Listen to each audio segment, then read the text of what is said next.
Pizza or salad? Which one do you think I'm having for dinner tonight? Well,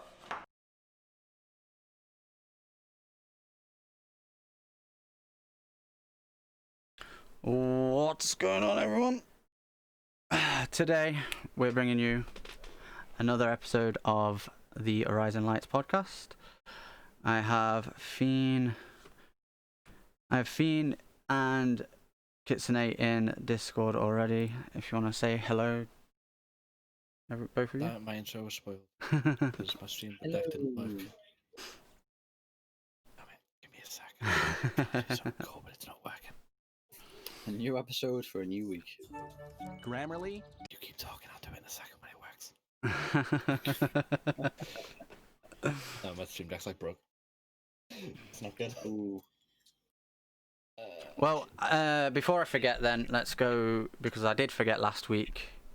Let's go into the intro song.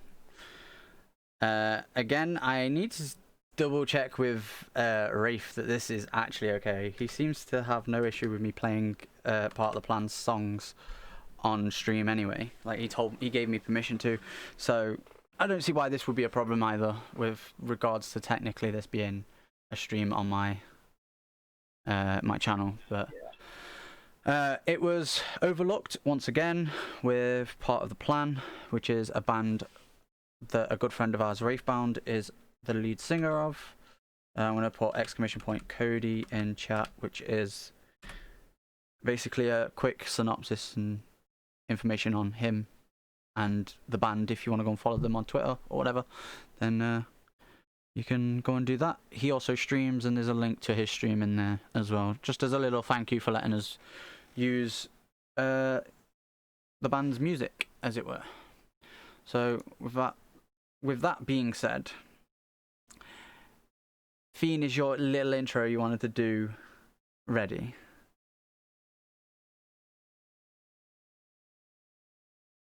It's working, but I can't find it. Shit.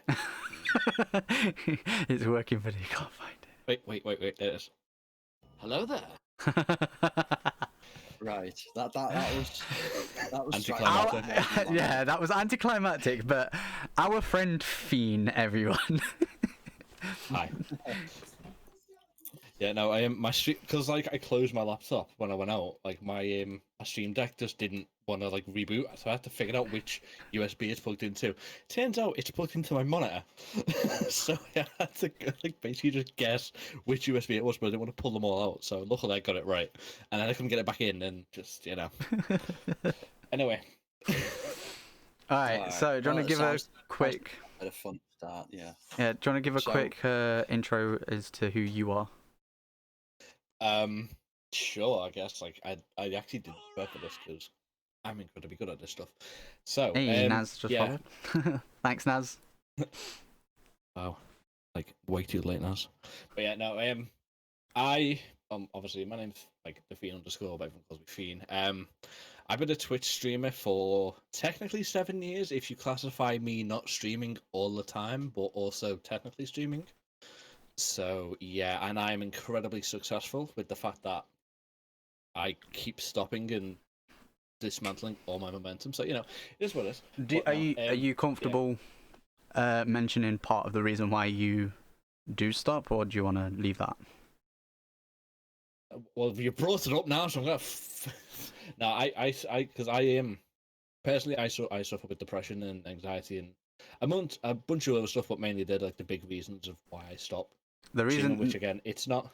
The reason I asked you if you was comfortable bringing that up is because I know a lot of us who are like around our sort of growth level, we start seeing some growth and then it drops, or we stagnate for a while, and we start even if we don't have the same sort of depression and anxiety and whatever as you have, we start to think the same sort of thoughts that somebody who does have those. Well, yeah, and it's like you start going no down that road sort of thing. Yeah, because you've got obviously, like I said, you've got the okay. So are we talking about TWAB first, or are we going to talk about like what, because you guys actually haven't really explained to me like the exact order of what you Origin. guys No, want to do, we're so- going to start with you, sort of giving a bit of an intro to yourself, and then we'll go into the top. Okay. Okay, well, yeah, so I just wanted to make sure, because I can say if you're going to do the 12 now, just do it, and then we can talk afterwards, but first. Okay, so, yeah, I said, I've been, like, I don't know how, like, I can't give you a rough time of how long I've suffered with it, because I don't even know myself. I just know that I was sad. And that is, like, that's, like, the main thing that everyone thinks. But anyway, yeah, onto the, like, obviously, you do see growth, and that is the biggest thing on Twitch is don't worry about growth. It will happen. It just will happen in increments. You are going to be in the 1% if you magically overnight get hundreds of viewers, I should say, sorry, on like in your next stream. Like, it's not going to happen. I said I've been here for 7 years, like on and off. The most concurrent I've had is recently, like in the past like couple of months, because I've actually like got myself into gear and actually thinking it. And I said literally over the past 2 months, I've went from an average of like 4 to 10, and I'm gonna stick. And I know for the fact I'm gonna stick at like, well, my average is gonna, or my highest average is gonna be 10 for the next like good couple of weeks, maybe months, because that's the way it is. So the main thing is just like, if you are a new streamer, or even if you've been streaming for a while and you are seeing growth and it stops, don't feel bad about it. It happens. It happens to everybody.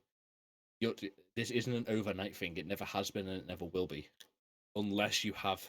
Well, the only way you're going to do it is if you have someone who is incredibly big to give you that boost in a sense. That's the only way that you're going to make it as a streamer overnight. And even then, that is like literally the 1% of people, not even 1%. It's very short-lived. Yeah. Well, it depends on how entertaining you are. If you're not entertaining, then yeah, it's very, very short-lived. If you are entertaining, then it might go for a little bit longer. As you can tell, I'm highly entertaining, so that's why I'm still here. Well, See, they I think laugh, but in what secret, they I think know what it's- Kit was relating that to is like him getting raided by FPS Crystal. Now, I wouldn't say Kit's boring by any shade of the imagination, but I would. but I would as well. the point I the always point I start think being Kit more was trying to entertaining make with that was, it's not just because you got raided by 200 and something viewers that every day after that you're gonna have 250 fucking viewers. You know what I mean? Which Yeah, but you never like the easiest way to go off your view count to your follower count. You're gonna get about 10% of your viewers. So if you've got 100 followers, 10% of that is 1. Like, you're probably gonna get about 2 or 3. Like, but your average is normally gonna be about 10% of what your following list is. Like, statistically speaking. or So at the 10% of moment, 100 is I've 10. got- I've- but- Oh wait, yeah. Oh wait, what? No, sorry, not 10%. Why did I say 10%? 1%. Yeah, you're gonna get a 1% of your thingy. So like, I have 700 followers, 757 to be exact. So, and my view average hangs around about 7. So hey, statistics. The same with Intrepidus. It's the same with Kit and stuff like that. Yeah, I've But got when with you're like, with Naz following 5 you normally minutes get around ago. about 3. I've got 183, and Yeah. about 3 is my average. Yeah, so 3 is the average for most people anyway. But again, like when you start getting up in numbers, like it is about 1% of people who follow you watch. So, and again, it is the easiest thing in the world to say this. It is the hardest thing in the world to follow this.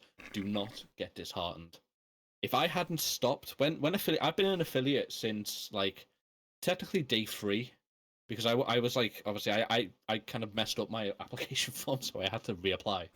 But I was like one of the first couple of like 1,000 affiliates sort of thing. And again, that doesn't sound very special, but back then it was. Mm. And you've got to think of like, obviously, if I'd carried on, like I'm not saying I'm going to be sitting on like 2K viewers, something like that. I'd be sitting, if you people know, like Pigeon, Anubis, Grandad, stuff like that, they hover about 50-ish. I'd say if I'd carried on streaming and kept at it, I'd be sitting around about their viewers. I'm not saying like, oh yeah, definitely I'm better than them, because hell no. No, I'm nowhere near as entertaining. But Me and I'd Kit say are like both. again, if I'd kept at it, I would be floating around about those numbers, which would be great. But again, like a lot of stuff got in my way, which again, most of it is easy for me to say it's depression, anxiety. A lot of stuff is stuff that went on behind the scenes, which obviously I don't particularly want to say because it is a bit personal. But the main cause was depression, anxiety, and then other stuff just kind of didn't exactly help it. But yeah, me and Kit are yeah. both in Pigeons community. We're both in Grandad's, as far as I'm aware. I know I definitely am, because I'm like constantly like raiding with Grandad pretty much all the time. Anytime that there's a spot, I'm there, sort of thing. Like the other day, I think it was yesterday. He actually turned around and says, "Fucking hell, Trep, you're the gift that just keeps on giving."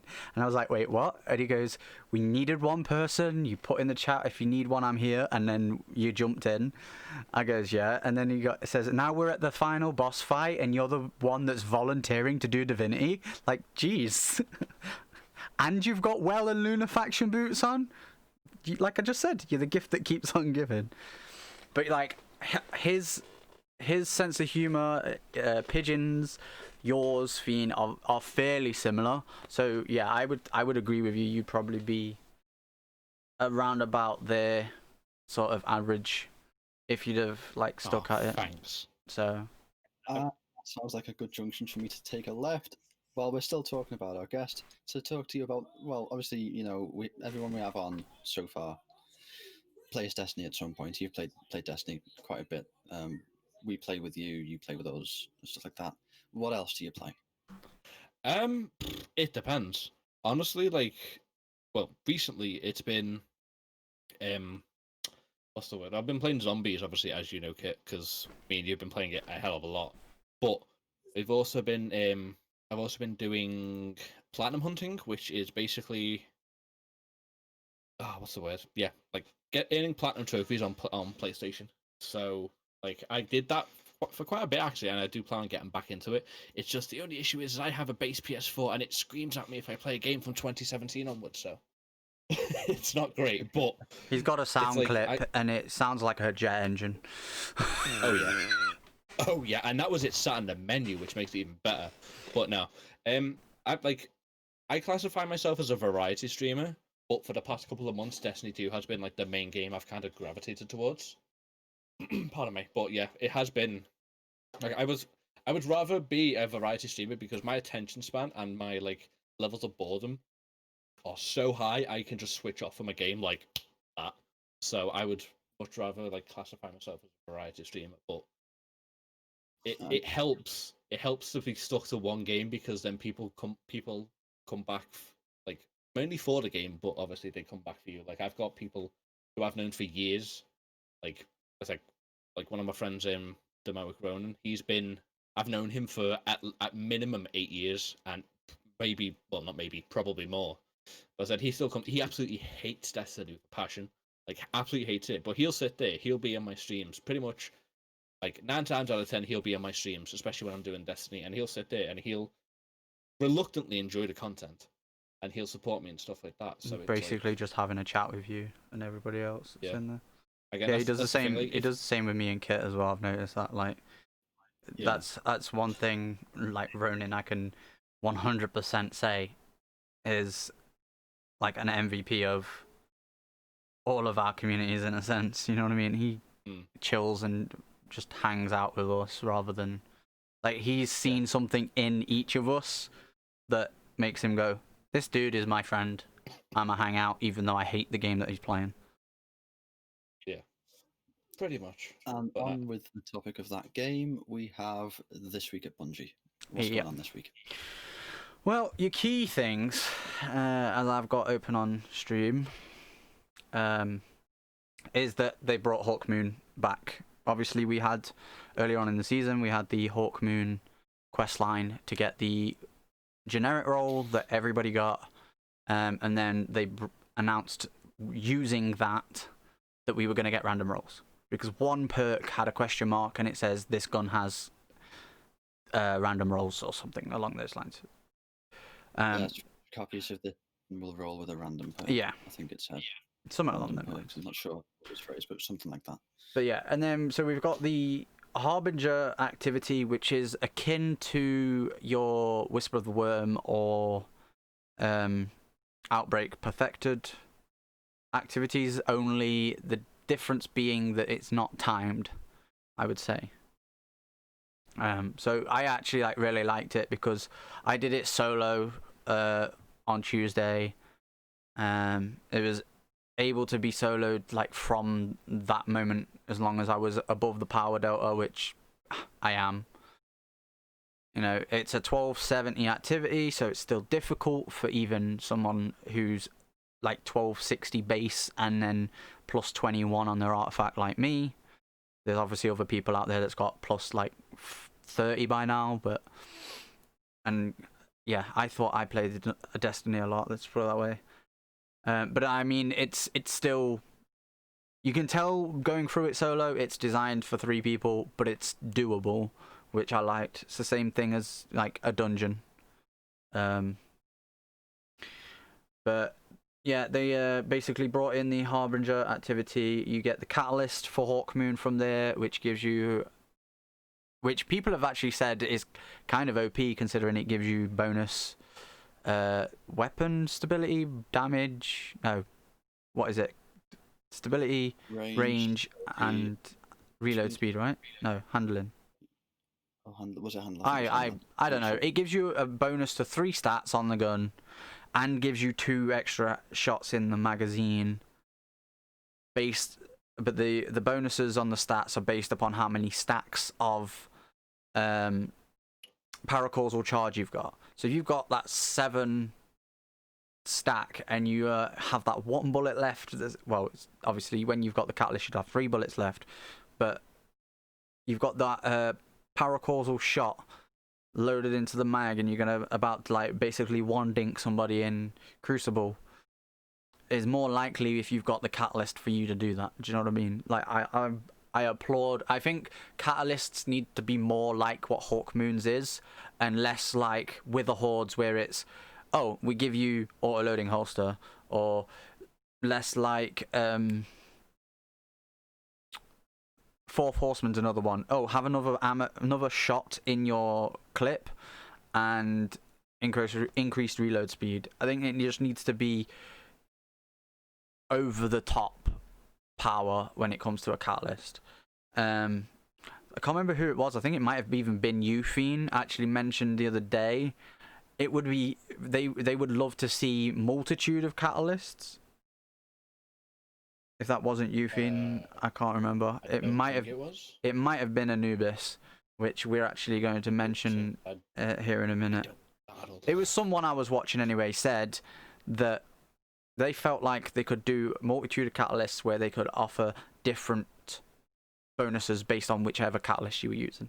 So if you wanted to use a gun that wasn't great in Crucible with its catalyst, they could bring a catalyst out that made it great in Crucible. And you could pay similar to how you would a mod, 500 glimmer each time you wanted to switch catalysts. So there would be a little bit of a pain point there. So you can't just go, okay, I'm going to play 1 game of Crucible, I'm going to switch my catalyst. I'm going to go back to strikes, switch my catalyst.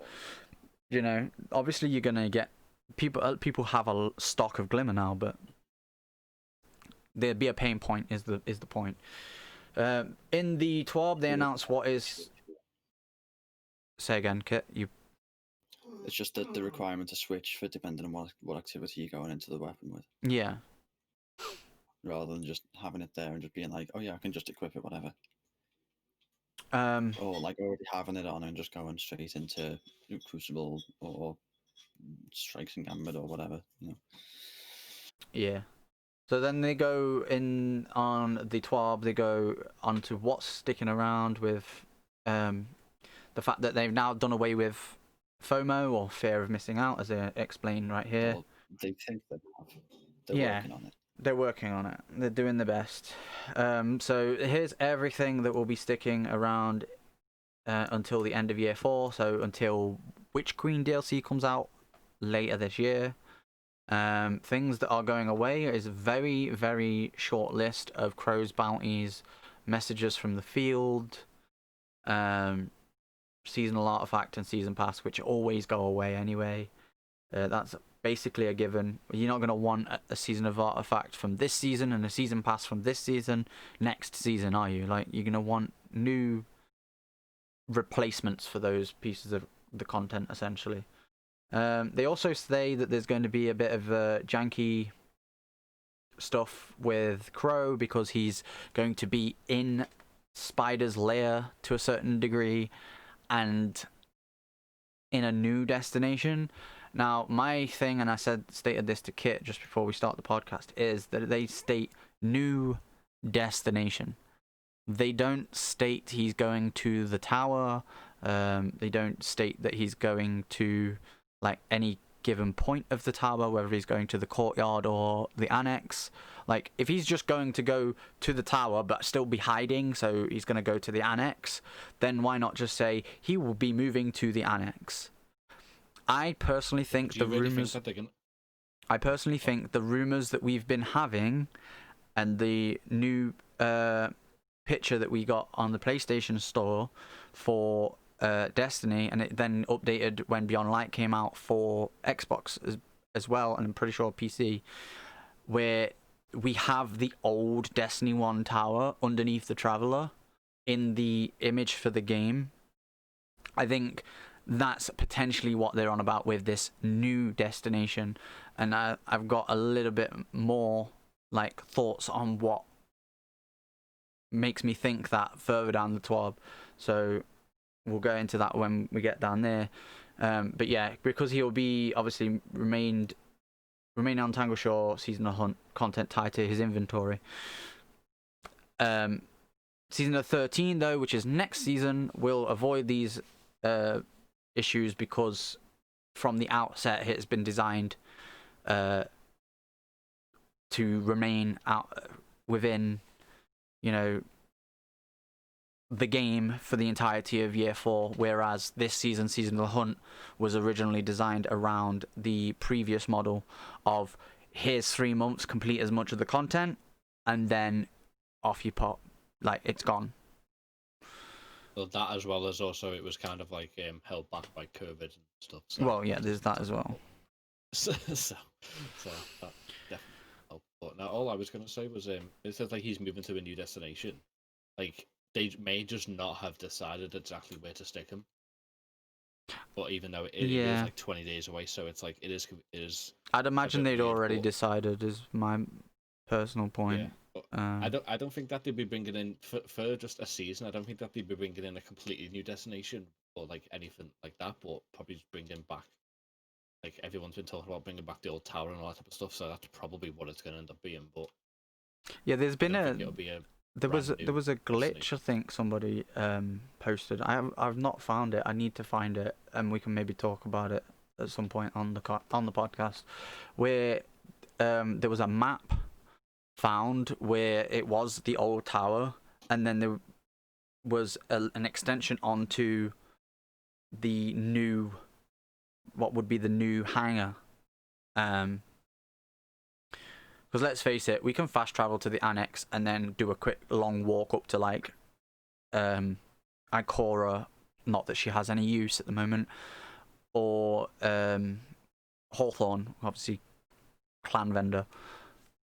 But there is no way to fast travel to like Saint 14 if you're going to do trials in the tower. So they do need to do something about the whole like spacing of the tower, bring it in. Make it smaller, I think, because I think they originally sort of designed it to be kind of like more interactive and stuff, you know, with all the logs and stuff they hidden around during like Season of the Drifter and all that. Like, I can tell you why they did it. Right, it's like so spaced out because of last gen console constraints. Yeah, probably. That's why they have that big long tunnel between it, so then like it can load the other side of the map. That's why. It's not me digging on it. That is like generally the reason why.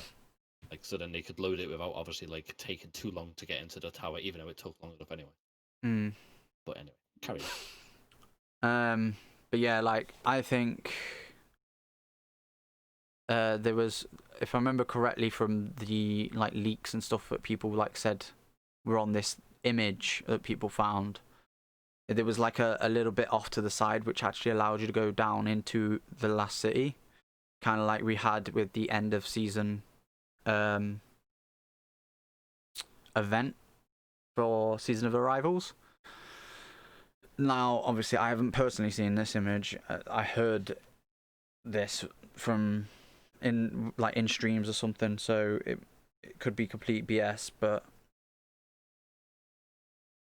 if the new tower is coming back and that ends up being true, I say the new tower, the old tower comes back as a new tower. I think it's only a matter of time. Looking, if you like in the game and looking at them, you know, they've given the old tower works. Like there's scaffolding, there's people working on it, there's sparks coming off it, showing you people are working on the tower and fixing it.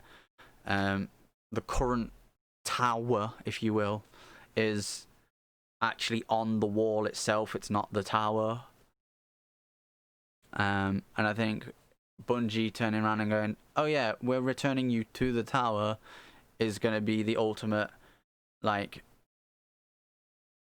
we're getting back to Destiny being what Destiny was, you know, in everybody's nostalgia, from Destiny 1 sort of thing. And I think a lot of people that have played Destiny 1 want the old tower to come back. If that makes sense. Is it bad that I found my Destiny 1 disc the other day and I really wanted to put it on my PlayStation to play it, even though I've never completed Destiny 1? And I have no one to play it with. I really wanted to play it. To be honest, but I was like, Pigeon's been doing it. Pigeon's been going back once a week on a Friday and playing with a group. What console? PS4. Going back, playing Destiny 1, doing all the raids, and like they'll do the featured raid, which is like, that's another thing we need in Destiny 2, I think, when we have more raids to do it with. A featured raid. Here's a raid that you go and do. Here's the raid that you go and do for increased rewards, sort of thing. I don't know. So, I don't know whether you have anything to add with regards to that, Kit, or do you want me to move on to Umbrals? I'd move on to Umbrals. Okay. Please. Yeah, so Umbrals are back, and as Bungie says in the Twitter, but they're pretty insane. For those of you who may have started playing since Beyond Light, in Season of Arrivals, which was the season before Beyond Light, we had Umbral Engrams, and they were dropping a hell of a lot. Well, they were dropping off literally everything. Yeah. And I would aside from like handling bounties and stuff. Yeah, I would fill my. Any activity you go in would be like, oh yeah, here's an Umbral. Yeah, I'd fill my inventory. I'd fill my Postmaster with combined, you know, primes, legendaries, items, you know, being guns and shit, and Umbrals, and I would go and decode all the Umbrals. I would decode all the primes and the normal legendaries, and I would, you know, grab everything out of my Postmaster. I'd go and do like 3 strikes, and it'd all be full again. Like, it was actually crazy. But they say it's similar to Season of Arrivals. They'll be dropping from a variety of content. Here's a list of the stuff that's going to be dropping in them.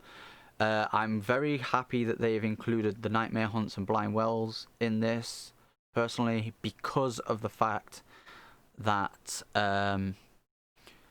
starting next season, which is in like 20 days? Yeah, 20 days. They are bringing back the Dreaming City weapons and the Moon weapons, which they mentioned that in the last TWAB, I believe. Bit bummed out that it's not all of them, personally, and it's only 4 from each destination, but at least doing those activities for those new, like, reissued of those weapons. You'll also be able to get yourself some umbrals to sort of focus them. And while it does say there that they've pared back the number of activities, there are, fewer things. There's still quite a lot that you can go and do and get umbrals. Mm. And it lines up with what you would be doing each week anyway. Yeah.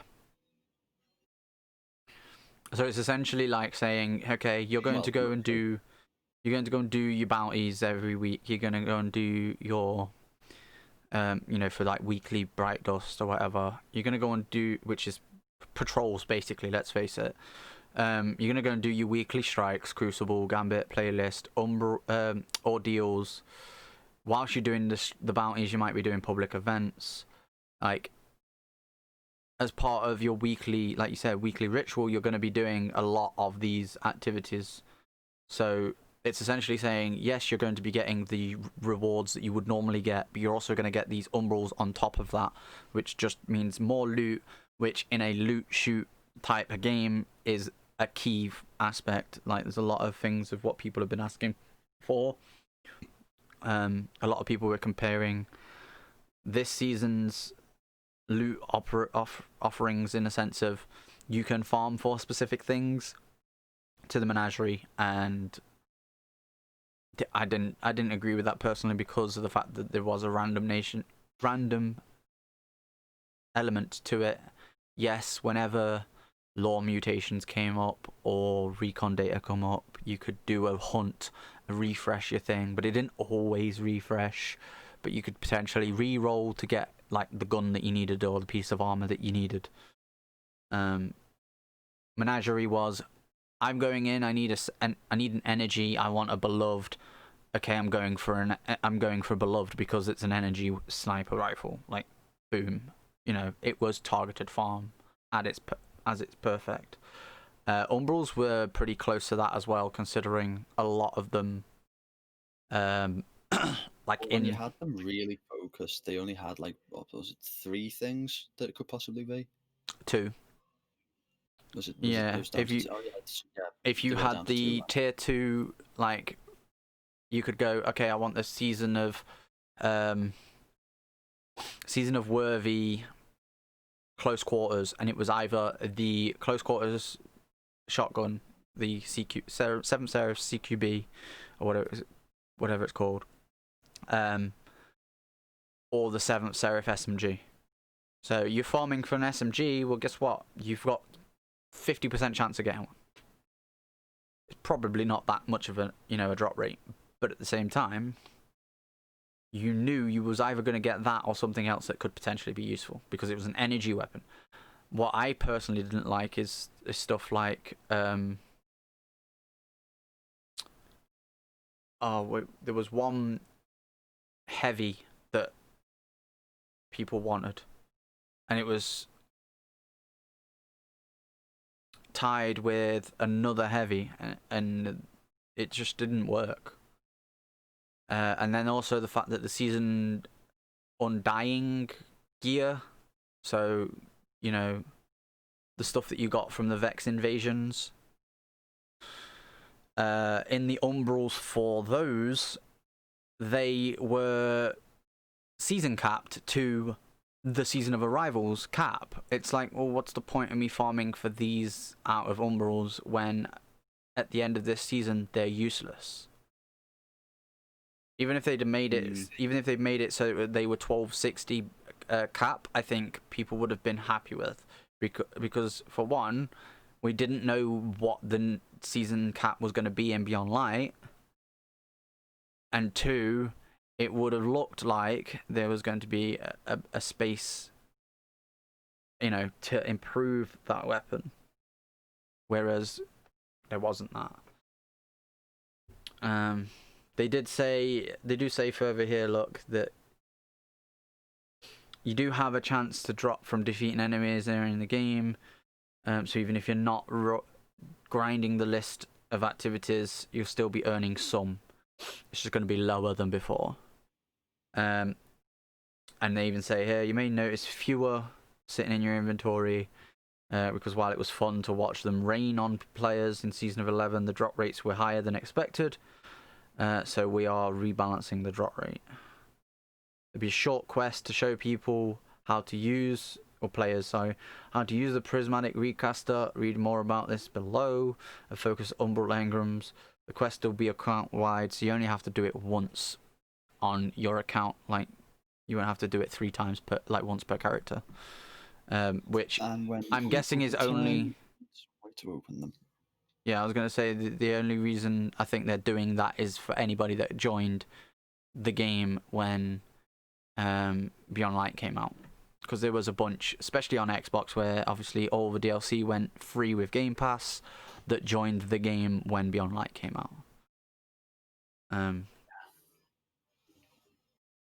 But yeah, this is where we return to me having that suspicion of going to the new tower. This Prismatic Recaster does not look like it's on the wall like it was in the Season of Arrivals. It looks like it's in the floor. It also personally doesn't look like, obviously you can't guarantee it, but it doesn't look like the floor doesn't look like it's the same as the Drifters downstairs in the annex. So unless they're going to move it somewhere. The reason I think it's in the floor is there's like a thing right here. You can see where my mouse is moving on the picture. That looks like steps. And That's steps. That's steps, yeah. So I feel like part of Crow coming to the tower is going to be, okay, well, we're also moving to the new tower. That is the old tower rebuilt. Although I do see where Fiend's coming from, in a sense of they probably shouldn't do that for like a seasonal changeover. That should probably be like something that we do in Witch Queen maybe, but That's coming in a DLC drop. Yeah, I was gonna say, like, But I don't think that they do if it. they're but- moving it to somewhere else, where are they putting it? Because I'd imagine if they're putting it somewhere where those steps aren't normally, then those steps would lead to the recaster. Does that not look similar to where what's the was the name Ada or something like that? Yeah, Where actually it does look very similar. You've got a point there. it looks like it could be that area, because that area is now officially closed off, isn't it? So it could be there. And it could be closed off so they could remove all the Black Armory stuff. Yeah, Because- to replace it with that. Yeah, because one of the things we learned with Destiny 1 is that Bungie actually like works in the engine as we're playing it. They just close things off. So like going into in Destiny 1, we could go into where we fight Skolas at the end of the House of Wolves like DLC before he went to the Prison of Elders and we fought him there. We could get into that. It just was shut off because there was no grav lift to get up to where we needed to get up to. We just needed to like glitch our way in. The same thing happened with Dark Below, and people will argue, oh yeah, well that's content that was cut out of the game and made into DLC. Okay, yeah, maybe. But at the same time, we've seen it happen with the seasonal content in Destiny 2 as well. Is like people have glitched into what is now the Hawkmoon mission.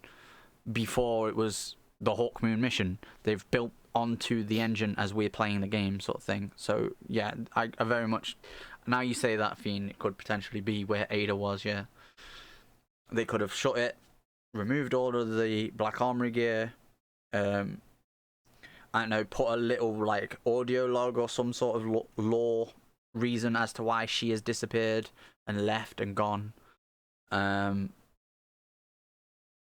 And then, you know, another like piece that basically starts off the quest that they're on about with regards to the Prismatic Recaster, teaching people how to use it. That is basically the Drifter saying, you know, when the pyramids arrived, we had this going. Like, I thought I'd pull it back out again because it is a bit weird that it did just disappear from the wall next to him. But again, that solves an issue of if we have Umbrals in our Postmaster, we've got to travel the other side of the tower to decode them. So I would hope if they have done that and put that was a big wide open space that they didn't really make much use of with Ada, let alone, with this potential.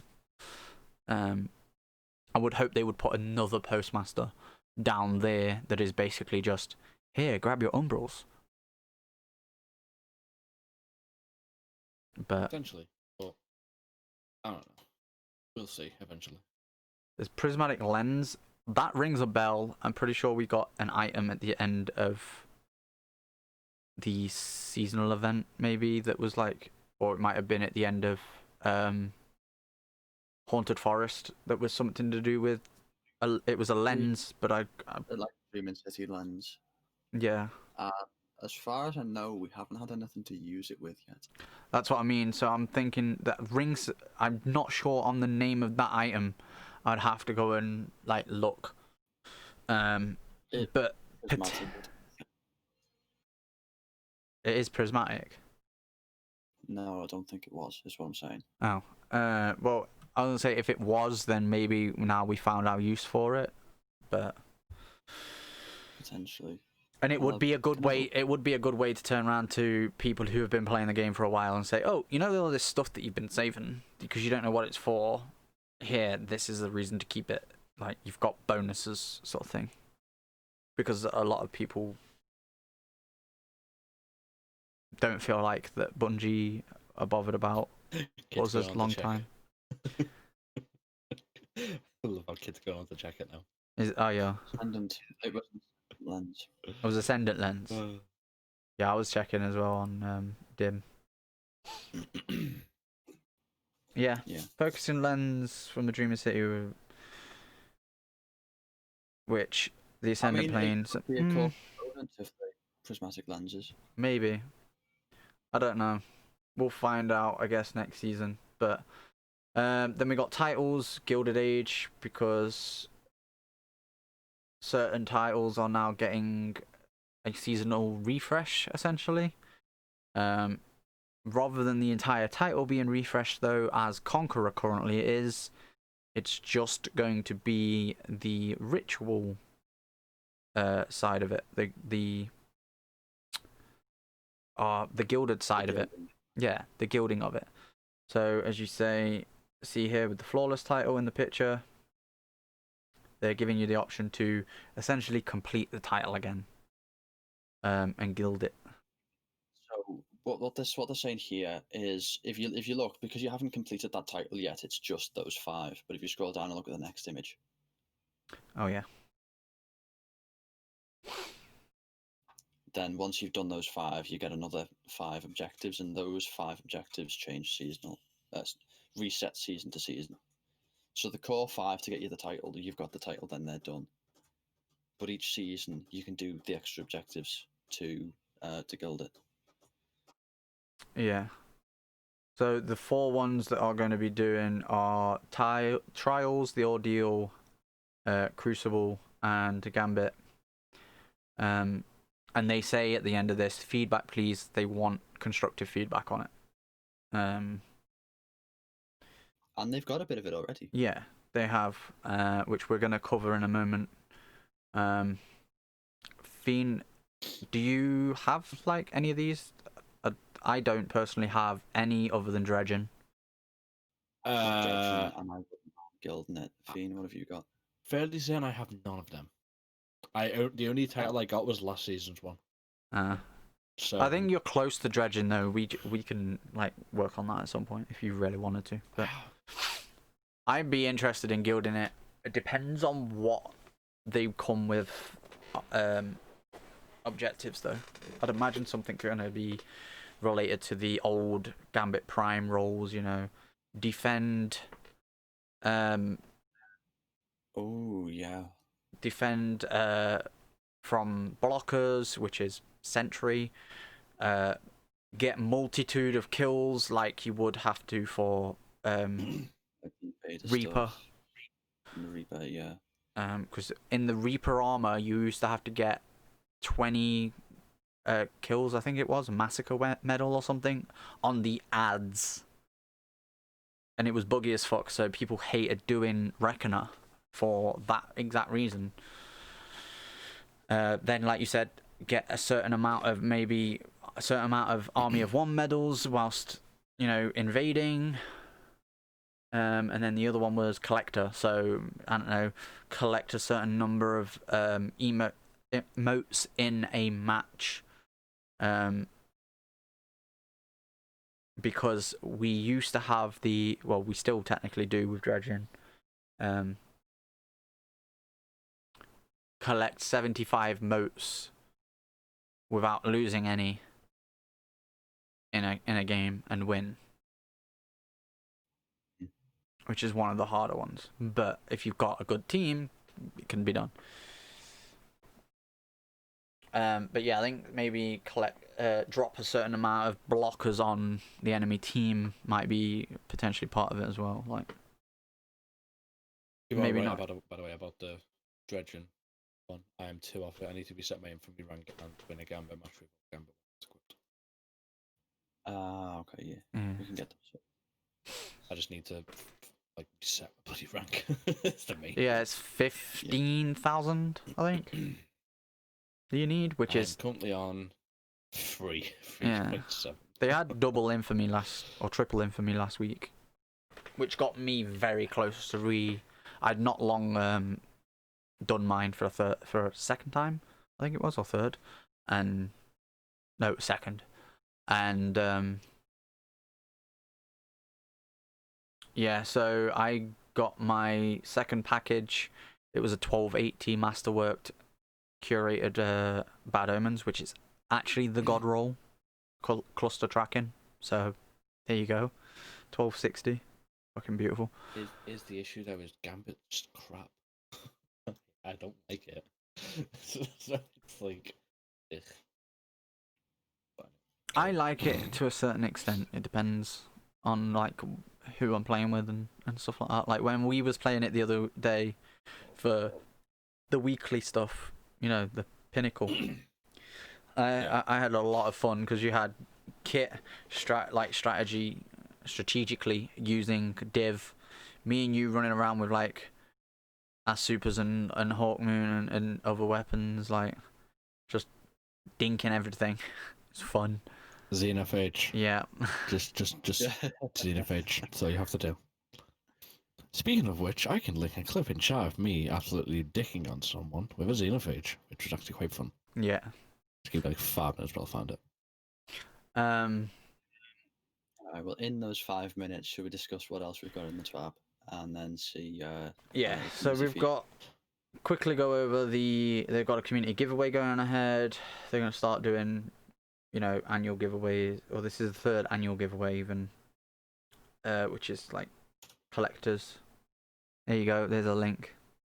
There's a link, so if anyone wants to watch it, that is also the type of content you will see over on twitch.tv/Fiend_. Oh, there you go. And that's where you can find Fiend. The link will probably be in the description as well if you're watching this later. Yeah, it is. It will. Hi, be. YouTube. But yeah, for a limited time, discounted merchandise deals, you know, free gifts, blah blah blah. That's go and follow Bungie Store on Twitter. In slightly related news, but also not that related news, I have a package arriving within the next few days from these people. Ooh. Yep. Will we see pictures on Twitter? Yes, you probably will. And will we see an unboxing on stream? No. Unboxing on stream or Riot. All right. I'll open it on stream. Hey. I'll just like make sure like you don't see the label. Yeah, peel the label off first, otherwise we could just be like, okay, Kit 29 lives at 34. Yeah. But yeah, so these are all the Guardian giveaways, #Guardian giveaways, you know, on Twitter. If you want to go and enter, all the information's there on screen. Anybody who follows Destiny probably follows Bungie and Bungie Store on Twitter anyway, so hey. I didn't, but I did follow Bungie and Bungie Help. I don't think I follow. Yeah, I don't think I follow Bungie Store, but I follow Bungie Help and that. So, but and then they've got player support team. What's leaving soon? Dust and Echoes. They're finally shutting down the Halo side of Bungie.net. Okay, Because- I got it. Okay, does anyone else see the issue with that text? It is really Yes. pissing me off already. Oh yeah, the O is not linked. Speaking of issues, I had an email from them regarding the new Hawkmoon mission, Hmm. and the date on it was wrong. So it said it was dated the 29th of January. Wait, not what? The 19th. 29th? It- We're only on the there's a link 21st. in- Yeah. I Are you think sure? it's still like that. Like, Are you there's a sure link- that there's a they link for it didn't in the mean to doc. put like the 19th? But obviously someone. You know just what? You're fat-fingered making Oh me. yeah, they very clearly fat fingered the 2. Budgie fat finger. Also, I'm looking at my email now. Yeah. Yeah, like the link to it's in the doc, but it says the season of the hunt harbinger activity January 29th, 2021. And then you've got the video that they've got at the top of the tab, and then where you can buy Beyond Light and stuff. My fucking So, like, it's email not- is taking a piss. Yeah, so it's not actually like in the email itself, but like the page on Bungie.net, when you click the link in it to find out more, is dated wrong because typos. Oh, I think I've clicked the wrong one. Never mind. You might have done. God damn it. I'm Back on to about 12. yeah. Back to 12 anyway. Yeah, they've got known issues. Back to 12. Known issues with Sony. PlayStation users can't send invites through a companion app or Bungie.net to clans, I'd imagine. Players. Like Seeker Triumph isn't unlocking after claiming all 5 feathers from the Harbinger mission. We had that. Oh, that one that you got me screen is annoying me. What? Keep going through, but I'll point it out again when you get to it. Oh, the one at the bottom of the screen, you say? Yeah. I haven't done a last wish, so I wouldn't know. How does that even happen? Fuck knows. But yeah, augment lockout timer. I haven't had that happen to me, thankfully, yet. But most people don't actually use all of the augments anyway, so it's not really an issue. I have had the Hive Celebrant not, Yeah, that happened to me. When but I was not with running the it this week. sidearm. I haven't used a sidearm. I've had the glitch where you damage it too much. I did it with a submachine gun. Like, I did it with my so eye colost. I have not the one where the orbs won't open, but the one underneath I have had because I was shooting it with Risk Runner, and it came up was constantly saying immune, but it was actually taking the damage. But yeah, the fact that these are known issues, I'm glad that, and the fact that this is a major thing. Birds of a Feather Triumph, not unlocking when players complete Harbinger when all players have Hawkmoon equipped. That's the last Triumph players need for the Warden seal. And I do believe it's mentioned somewhere that they are sort of extending the range for the seal because of the fact that it's not working. It's like it's now I being think extended until I don't know if they mentioned that specifically for that reason, or just that this seasonal the seasonal ones are sort of being extended for as long as their seasonal activity is available. yeah. Well, that activity is going to be available for the rest of the year. So, but I've seen something when Pigeon was going through the 12, because I was listening to him going through it before we went live with this podcast.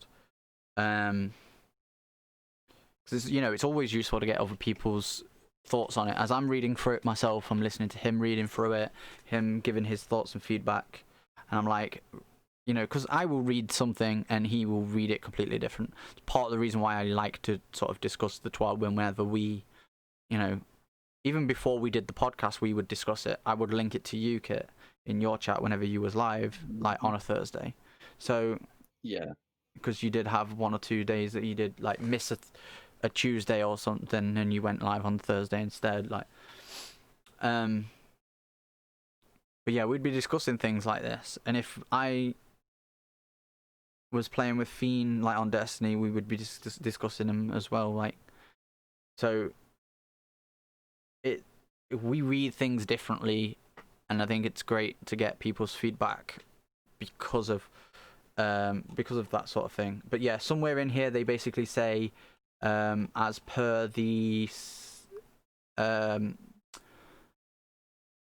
rewards page, you can get a Hawkmoon themed long sleeved t-shirt, and they are extending their seasonal seal and warden titles. Will be sticking around to the end of season 4, year 4 even, right here. Seasonal seal must still be earned by the deadline on the Bungie rewards page. Due to an issue blocking the Triumph, we will be adjusting this deadline. So they know that it's an issue, as they've obviously put it in the TWAB as a known issue, but it's also, you know, they are adjusting deadlines for seals and stuff accordingly. So that's great. But yeah, to go on the same vein of people's feedback, we've covered the TWAB ourselves. If there's anything that we've discussed that any of you have a final point on before we move on to players' feedback from the TWAB, or are you good? I kind of like the direction they're going with having the Umbrals back in, because they had, like I said before, they had the Menagerie and they had the Umbrals, and this season wasn't really. I mean, we've got the hunts, but that's not as wide a pool as we'd like to be able to focus in from. Like, I mean, with the Umbrals, with all of the different Umbrals, you had quite a lot that you could choose from. Whereas when you've got the hunts, you've got like 4, if you're lucky. Sometimes you only have 2, and then the rest is like XP and stuff. Yeah. Not XP, but the material you need to get Crow's level up. You have anything to add, Fiend, or Not for that part, no. no? Okay. I have noticed though, Fiend has been playing less since Season of the Hunt comes out. Is that because you don't find the content loop? No, it's just for me. It's like it's a bit like I've kind of done everything other than the raid. To be completely honest, obviously I know there's other stuff that I can do. Yeah. But I'm not that diehard of a Destiny fan to care. To be completely honest with you, I need to do the raid, and then that's like pretty much it. I'm just trying to get my light level up. Other than that, like, I'm not particularly bothered, because I've got other things that I could like be rather doing. Yeah. Which is what I do. So. But we'll go on to feedback from community members. Cammy Cakes is a pretty big Destiny 2 like YouTuber who also plays PSO2. If you don't know who they are, for one, it's they're Cammy Cakes. But yeah, they're partnered on Twitch. Pretty big PvP player, but as he says here, he really likes what's in the TWAB. There's less FOMO, more deterministic avenues for rewards, improvements on titles, basically all the things we've already discussed. But obviously want to hear more about PvP and 3P, which I'm guessing means free peeking, which is a major issue with emotes and swords in PvP. But it was still good. Feedback on titles. I wish the session history of known and banned. I checked the session history of a known and banned cheater. Even he is not going flawless. Let that sink in. Even if you cheat, there's no guarantee to get the flawless title. I'd like to see more whimsical titles like Auto Rifle Go Brr or Arc Affinity. So essentially easier. Yeah. It's basically more titles for casuals to chase, essentially. I'm guessing is way to put that. Just so everybody can sort of get a name above the thing. Just check my thingy. Yeah. Sin's piece of feedback. He's got a whole thread. We're just gonna quick He's not sure about Gilded titles resetting, and thinks that maybe the season like color scheme should relate to the color of the title. If you've gilded it, so if you like gilded Dredgen in Season of the Hunt, you would get, you know, a color scheme that is Season of the Hunt. It would be, I don't know, let's say red is the color of the Season of the Hunt. You'll get, your title will be red. Then next season, if you gild Dredgen, your title would be a different color, and so on and so forth. I personally quite like this, and I think we do need some more customization in regards to titles, and I do think gilding is the right step, you know, in that direction, if that makes sense. But he also does say stop resetting our progress. You guys really need to stop talking over each other. Yeah, we do. I was going to say, I think even if they don't necessarily do that with the colours, so I think they should do something a little bit similar to, have you seen on Rocket League?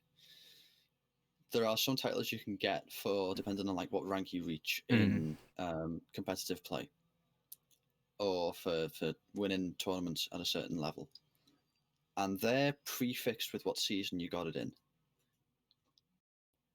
Oh, so like, if you had the gilding, you could say, okay, I want to put on the one from when I got it in Season 3. Or, well, it wouldn't be Season 3, it'd be like Season 14, but, you know. Yeah. So I would say use Worthy, Arrivals, and Hunt as the examples. Names rather than I guess, but yeah. From the example I was using, they don't have season names in Rocket League. They're just like, oh yeah, this is the number season we're on, so that's the... Also, like the prefix basically says, I don't know, S3 or something. Yeah. Yeah, that could be something they could do. So like, yeah, so if they brought that through, they either just like it wouldn't really make an awful lot of sense starting with S14, but if they put in like you said, the name of the season. Yeah, or even a shortened version. So like, Hunt, you could pretty much just leave as Hunt, but if you prefixed, I don't know, Arrivals with SOA or something, because it's Season of Arrivals. Could get confusing though, I guess. See, Arrivals isn't even that long to be shortened down. True, but at the same time, you put it at the front of a title like Flawless, it's gonna be a bit long under your name. Do you know what I mean? Like, I've got Cursebreaker, and that's long enough. Yeah. But yeah, Sin basically goes, it is annoying. He does think it's kind of annoying that the guild goes away with each season. Maybe he read it wrong, and it isn't as we are assuming it is, which is a seasonal guild, and you'll get something as a bonus for that. Whether it's, you know, a title, a prefix, or a color, or whatever. Well, that's I know. I think we've read, me, you, and Sin have read it in the same, is that like, yeah, it's just for that season, and after that season you lose your guild. Yeah, you lose the guild, because at the moment it just looks like it's either gilded or not gilded. Those are your two options. Yeah. But yeah, then he says just stop like resetting our progress, which is, you know, a thing. Annoying. Yeah. It's the same thing as like a lot of people don't go for Conqueror right now because every season Conqueror resets. I think you still have the title and the seal maybe, but you have to go for another one. And it's like, well, what's the point in grinding? You've got Conqueror, what's the point in grinding for another title that says Conqueror? Now, if they turn around and went, okay, here's Conqueror, but you gild it and you get this color to put on your Conqueror. I can see people not having such a big issue with it resetting, because you could turn around and go, okay, it's reset so I can't get the blue, but I can get the red, and then next season it might be blue again, or it might be green, or, you know, any other color. Yes, there's a few people that are colorblind in the game, so you'd have to make it like text as to what color you'd be getting, so they can at least turn around and go, okay, I know my title's green because the color text is saying But it's green The or actual whatever. colour of it wouldn't be that important as long as they're all distinct enough. Yeah. And you could have And you could- different colour palettes. Well, this is the So thing. You could have- turn around and say yearly, the color like rolls around. So, Season of the Hunt might be red, next season might be blue. The last season before Witch Queen, no, the second to last season before Witch Queen could be green, and then the last season before Witch Queen could be, I don't know, black or purple or orange yeah, and just name a orange or color basically. And then when Witch Queen Yeah. comes out, back around comes the blue from Season of the Hunt, and then the red, and then the green, and then whatever the fourth color is, and you just repeatedly rotate them, because then people have an option to get, because we've only got a guaranteed this year, next year, the year after for Destiny 2, and even then, if the DLC offering and the season offering for Lightfall is like Beyond Light and Season of the Hunt is, and you lose majority of the player base because a lot of them aren't enjoying different aspects of the game or haven't got enough to chase, basically, unless you announce Destiny 3, which they're working on another IP, so I doubt it, they probably will just turn around and go, okay, I'm out, and bye-bye Destiny. I'll come back to Bungie when they release this new IP. You know what I mean? So, realistically, you don't need 12 colours between now and, you know, the end of Lightfall. You literally just need a revolving door of rewards that people can go, okay, if I've missed it, I can come back to it, like, in a X number of months or something. So you don't cause using content, and then people who are still playing it, they're like, "Oh, new content. Oh, wait, no, it's just recycled." It's like that is the only issue that. Well, no, because it would only literally be the gilding on a title, and it'd be a case of, okay, I have a blue flawless title, I don't have a blue dredging title. I will go and chase that. Do you know what I mean? Yeah, but it's still if you're wanting to get like one of every color or something like that, it is just recycled content, unfortunately. Just like obviously with a different time span, which kind of took. I get what you're saying and stuff like that. I said it probably will be a good idea, but you will have the people who will say it is recycled content because it is. Unfortunately, that is like. Yeah, but it goes along with the like fear of missing out that they're trying to stop from last year. Yeah, no. So that's what I was thinking. For new people or something like that, then that's fine and understandable. Oh, sorry. Hang on one sec. Sorry, I just didn't want to like scream down the mic. But yeah, it's for new people. Yeah, that's understandable. But for old like veteran players and stuff like that, that is where it's like, ugh, because again, they're looking for something new. Not, oh, I want this in green. Like, you know what I mean? It's they need to try and balance it, and trying to do that isn't going to be easy. Unfortunately. So for the next piece of feedback, it's pretty similar to Kami Cakes, and it's from Hath, which is the founder of Favored, which is the clan I'm actually trying to join. So, hey. Don't do it, he's a dick. My cousin's in Favored, so that's how I know them all. But yeah, overall direction of the franchise, he says, you know, up arrow. I'm guessing he's like, yeah, that's great. Cosmetic and prestige chase, great. Communication about PvP, you know, the monkey saying nothing, which is Speak no evil. Yeah, which is basically him saying, again, Destiny have dropped the ball with PvP, same as what Kami Cakes has said. He says still a net positive with the TWAB, Love Gilded titles, recaster, and content staying from season to season. But if you wanna skip a season now, you can. That's huge. But PvP soon, please. Which there's a lot of people calling out for PvP to be a focus. You said before, just before we went live with this, Mm-hmm. that they'd said because I thought they'd said that they were going to have another look at PvP soon, either in last week's TWAB, which didn't seem like it was, Yeah, because or we in a looked. tweet somewhere or something. And obviously last week they mentioned they had the update, didn't they? Yeah. Through this week with the Shatter Dive nerf. Well, say Shatter Dive nerf, it doesn't seem to have affected much. Yeah, it seems but we'll like be keeping an eye on on how that's changed and whether that's done anything or whether that needs to be adjusted again and what else they can change or adjust or tweak. And they come back to us at some point with that because obviously they said they were looking. I'm sure I've seen it somewhere in one of the tweets or something. And then they did this. They're probably waiting for this to settle in and see how people feel about it first. yeah, because it seems to me But whilst we're on the it does seem to subject. come quick. Whilst we're on the subject of the Shatter Dive nerf, you was in Rafe's chat when I was playing with him. Yes. And I basically lost my shit because I've been feeling like I've been getting better at Destiny's PvP since like playing on my mouse and keyboard past like 2-3 weeks. I played on my mouse and keyboard for, well, I say mouse and keyboard, mouse and keypad because I'm using a Tartarus, but the same difference.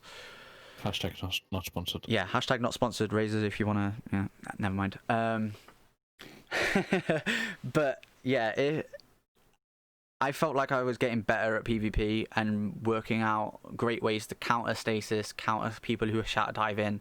A lot of people seem to be staying away from the shatter dive because it had this stigma of being the noob strat. You were a noob if you were using it because you were you were shit. Bungie nerfed it, and I went into PvP with Wraith. Yes, Wraith is on the East Coast, so I'm probably going to be running into more American players, and therefore not having a great time anyway. Seeing stuff would be a bit annoying, but Yeah, but it's also connection based, so the game is going to turn around and go, okay, let's average out the connection between these people and find the best possible match for them.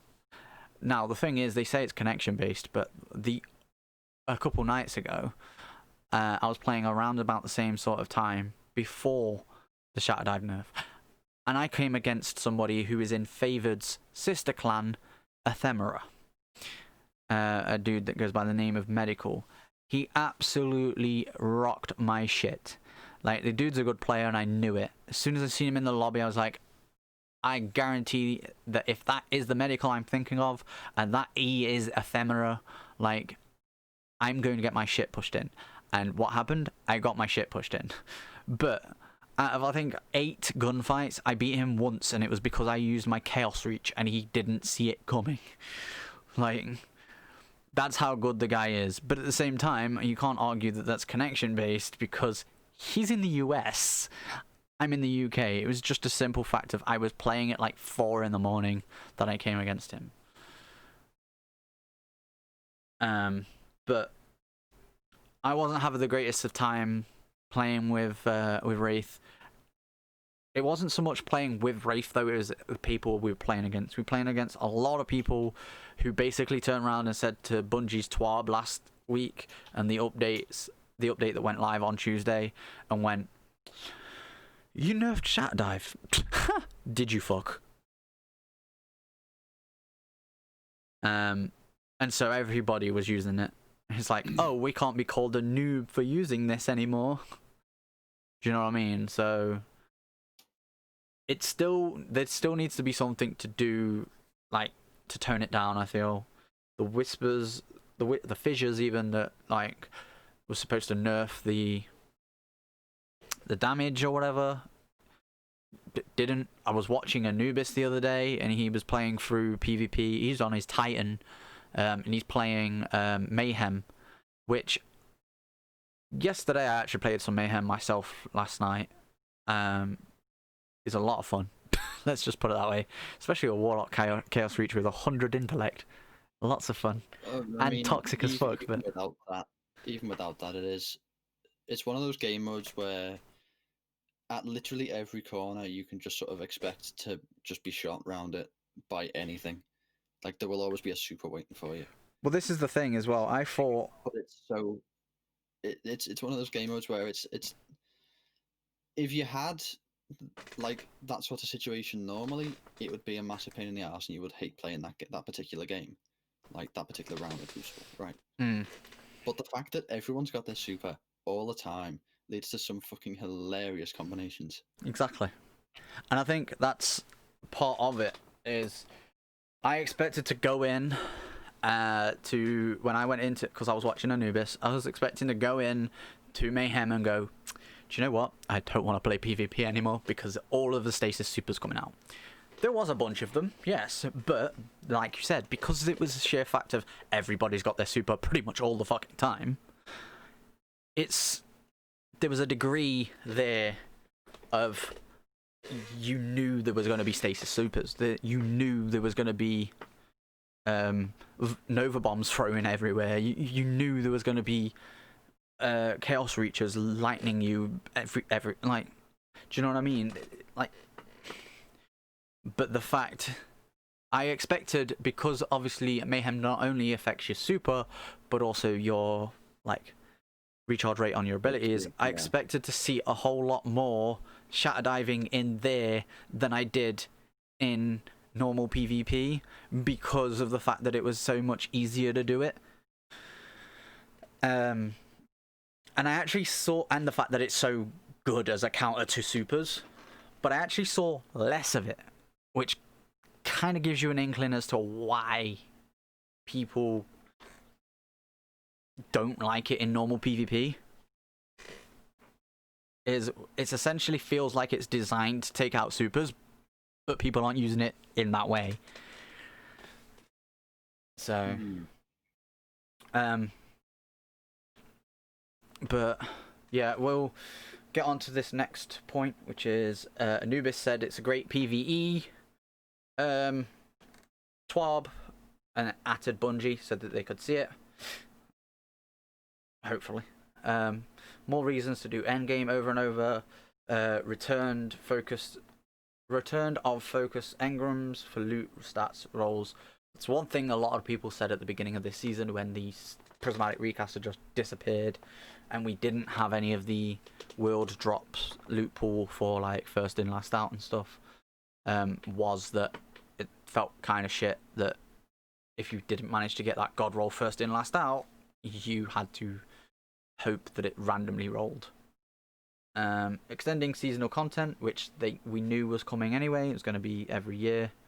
Expecting that PvP TWAB in a few weeks will be a few weeks away while they monitor recent standbot changes before they do anything major. Basically, to your point with regards to the Shatter Dive nerf kit. Yeah. But yeah, again, Anubis was originally like from what I've seen of him, was originally more PvE focused player, but has got more PvP focused in the last like 2 or 3 seasons.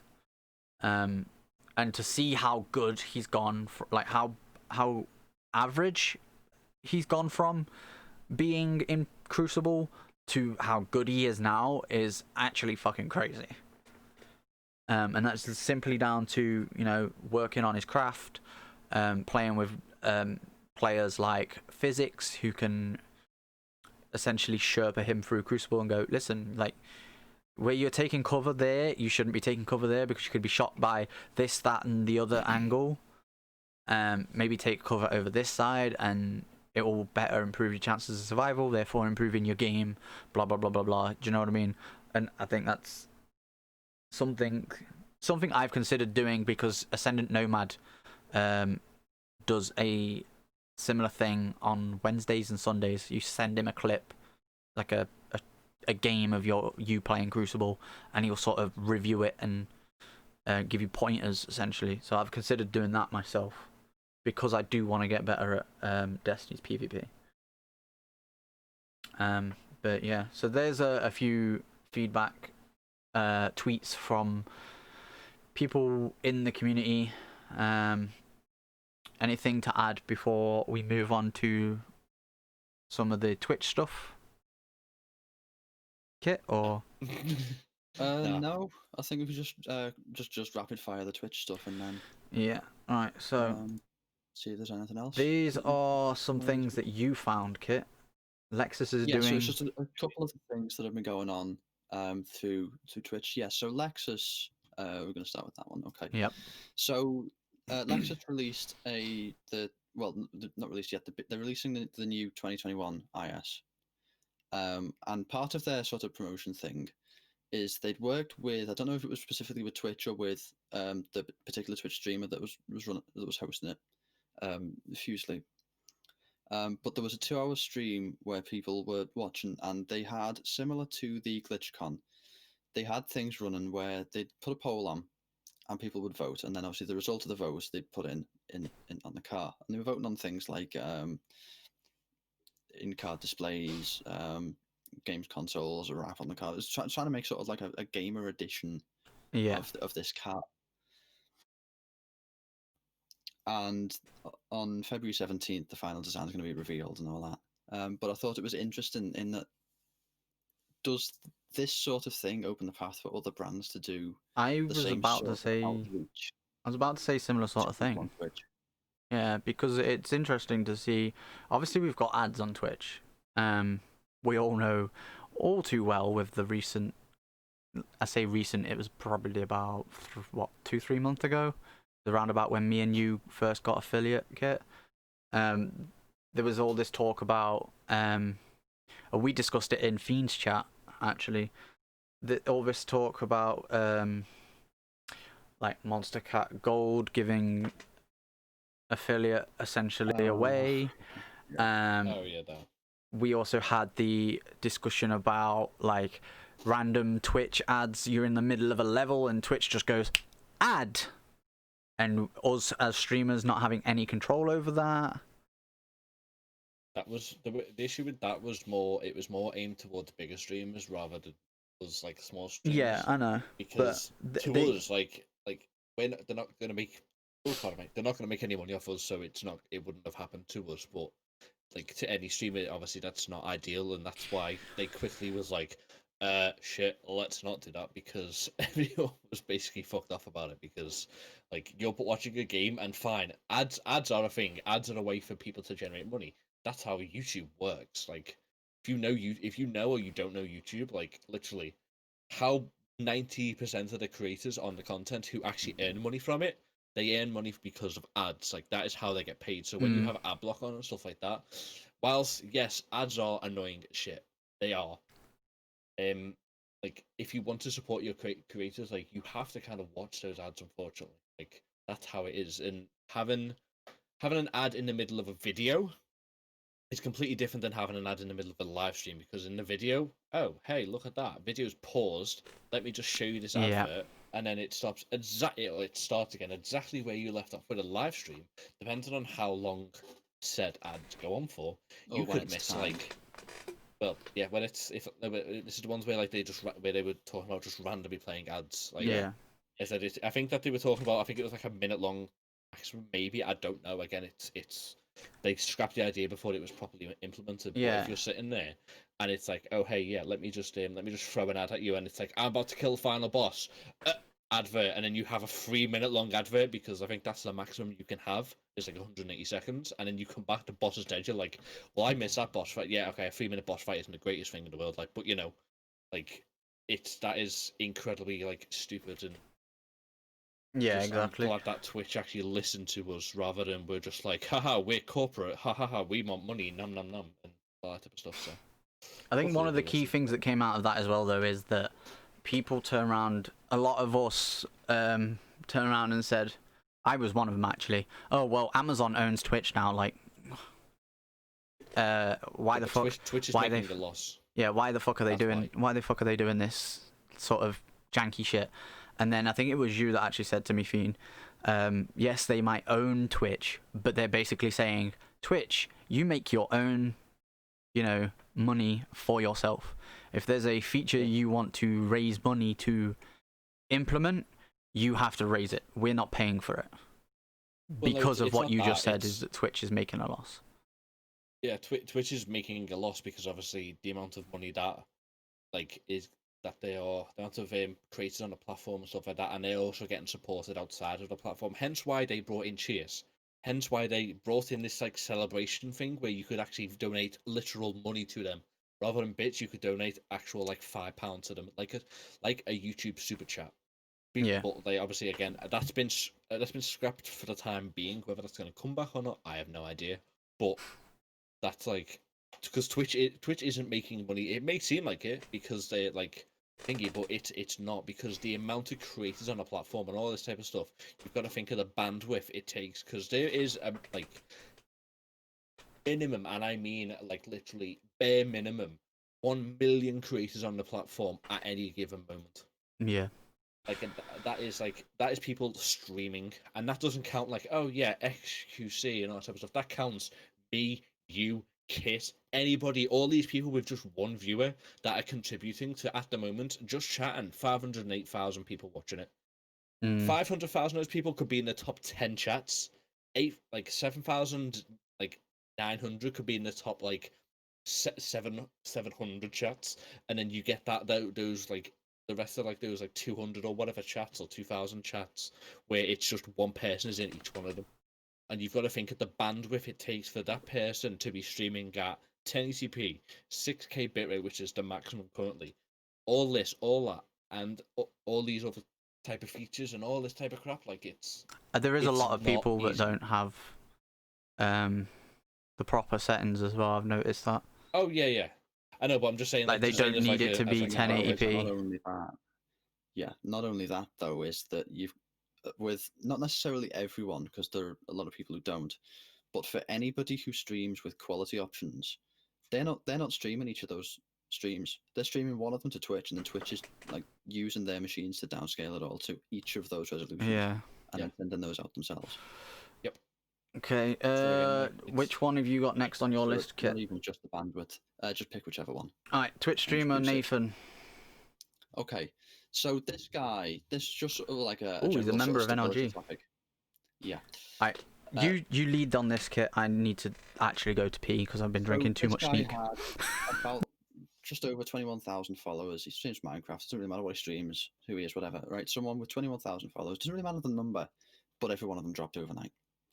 You know, this wasn't a case of like being targeted and then everyone sort of unfollowing him, because you'd normally, you know, if that was the sort of case, you'd have 21,000 down to like 6,000 or 7,000. You'd have people who would like diehard fans, sort of, who would stay following through thick and thin. Doesn't matter what happened, who targeted you, whatever. But all of them dropped. And that is I have actually heard about this, to be fair. you haven't, or you have? Haven't. Okay. So he did get a lot of his followers back, because I'd imagine a lot of them following on other platforms like Twitter and YouTube or whatever. Did notice, okay, why are you not in my list? And then they go to his page and be like, oh yeah, he's still here. It's not like he was banned or whatever. And then refollow him. But it's one of those things, isn't it? Is we've seen recently Twitch has had some stability issues with the video and the some. Yeah, well, yeah, it's had more than one, is my point. It's not just been like a quick blip and it's gone. It's had issues with the streams, with the video. It's had issues with keeping the chat going.